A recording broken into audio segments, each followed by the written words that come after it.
ভোটের হাওয়ায় এ পর্যায়ে যুক্ত হচ্ছেন সুশাসনের জন্য নাগরিক সুজন, ময়মনসিংহ মহানগরের সম্পাদক আলী ইউসুফ।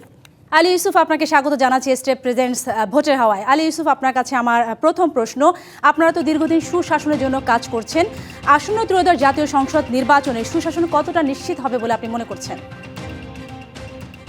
ধন্যবাদ আমাকে এখানে যুক্ত করবার জন্য।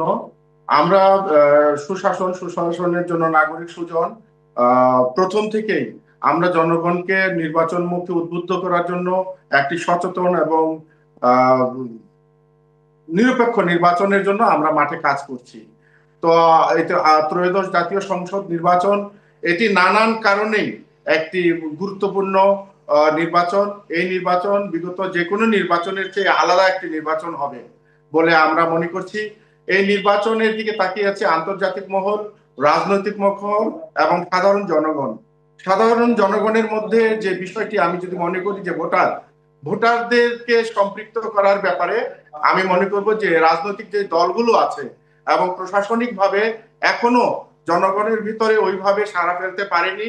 জনগণের ভিতর তেমন কোনো আগ্রহ দেখা যাচ্ছে না। আমরা জুলাই বিপ্লবের পর আমরা দেখেছি যারা বিজয় লাভ করেছে, এই বিজয়ের পরপর যারা বিজয়ী হয়েছে তারা নানান কারণে, কেউ রাজনৈতিক চেতনায়, কেউ ধর্মীয় চেতনায় দ্বিধাবিভক্ত হয়েছে। ধর্মীয় চেতনায় যারা দ্বিধাবিভক্ত হয়েছে তারাও আবার নানান ভাবে বিভক্ত হয়েছে। এই যে রাজনৈতিক দলগুলোর সাথে মতনৈক্যের যে বিষয়টি, এই প্রভাবটি পড়েছে জনগণের উপর। জনগণ একটি আশঙ্কার মধ্যে আছে, উদ্বেগের মধ্যে আছে এই নির্বাচনটি কেমন হয়।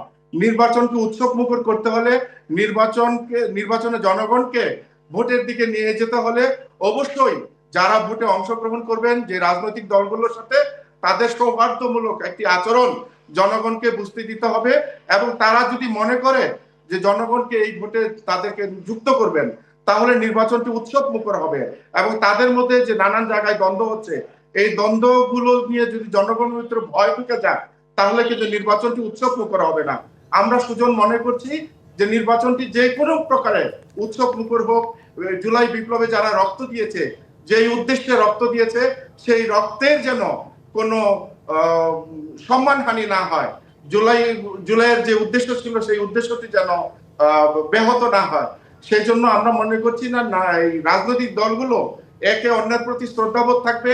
এক প্রার্থী আরেক প্রার্থী, এক রাজনৈতিক দল আরেক রাজনৈতিক দলের প্রতি সৌহার্দ্যপূর্বক আচরণ করে তারা ঐক্যবদ্ধভাবে ভোটারকে ভোটের দিন ভোট কেন্দ্রে আসার জন্য আহ্বান করবে। আমরা যদি দেখি সকল রাজনৈতিক দল ঐক্যবদ্ধভাবে জনগণকে ডাকছে ভোট কেন্দ্রের দিকে, অবশ্যই তারা ভোটের দিকে যাবে। আর আমরা ওই দিন চাই যে ভোট কেন্দ্রগুলোর যেন নিরাপত্তা নিশ্চিত করতে হয়। নারী ভোটারদেরকে যেন সম্মান এবং মর্যাদার সাথে ভোটের দিন ভোট নিশ্চিতে তারা যেন ভোট দিতে পারে, সেই ব্যবস্থা যেন তারা করা হয়। আরেকটি বিষয় যে এইবার ভোটের সঙ্গে যুক্ত হবে এমন কিছু ভোটার যারা বিগত 3 ভোটে ভোট থেকে বঞ্চিত ছিল। আসলে রাজনৈতিক দলগুলো যেভাবেই মনে করুক না কেন, ভোটের ফলাফলটি পাল্টে দেবে। এই যে নতুন যে ভোটার আছে, তারা এক এক রাজনৈতিক দল এক এক মত নিয়ে বসে আছেন, তারা আশা করছেন আসলে ভোটে কি হবে এটি নির্ভর করবে নতুন যে তরুণ প্রজন্ম যারা বিপ্লবে অংশ নিয়েছিল তাদের প্রতি। এবং আমরা নির্বাচন কমিশনকে, সরকারকে অনুরোধ করব এই ভোট কেন্দ্রে। আলী ইউসুফ, আপনাকে অসংখ্য ধন্যবাদ আমাদের সাথে যুক্ত হওয়ার জন্য।